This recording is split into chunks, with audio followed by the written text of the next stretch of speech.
భారతదేశం రూపురేఖలు మార్చిన గొప్ప వ్యక్తి బిఆర్ అంబేద్కర్. అణగారిన వర్గాల నుంచి వచ్చిన లాయర్. అందరూ అన్నిట్లో సమానం అంటూ అంటరానితనం, వెనుకబడిన వర్గాల తరపున పోరాడిన నాయకుడు.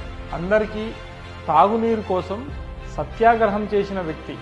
దేశం అభివృద్ధి చెందాలంటే అద్దాల మేడలు, రంగుల గోడలు ఇవి కాదు, పౌరుని అభివృద్ధే నిజమైన అభివృద్ధి అంటారు. అందరికీ సమానమైన హక్కులు కలిగేలా, వెనుకబడిన వర్గాలకి న్యాయం జరిగేలా రాజ్యాంగం రచించిన వ్యక్తి. ఎవరి మీద ఎప్పుడు ఆధారపడకుండా మన బానిసత్వాన్ని మనమే పోగొట్టుకోవాలి. మిమ్మల్ని మీరు నమ్ముకొని పోరాడి రాజులవుతారో, అమ్ముకొని బానిసలవుతారో అంటూ మార్పు కోసం ముందడుగు వేశారు. కులం అంటున్న రాజకీయ నాయకులకు సరిగ్గా బుద్ధి చెప్పి, కులం పునాదుల మీద మీరు ఏమి సాధించలేరు, ఒక జాతిని నిర్మించలేరు, అందరూ అన్నిట్లో సమానం అంటూ సమాజానికి మంచి మెసేజ్ని ఇచ్చారు. చివరిగా దేశానికి కానీ జాతికి కానీ సంఖ్యాబలం ఒకటే సరిపోదు. విద్యావంతులై ఆత్మగౌరవంతో, ఆత్మవిశ్వాసంతో ఉన్నప్పుడే ఆ జాతి బాగుపడుతుంది. సెలవు.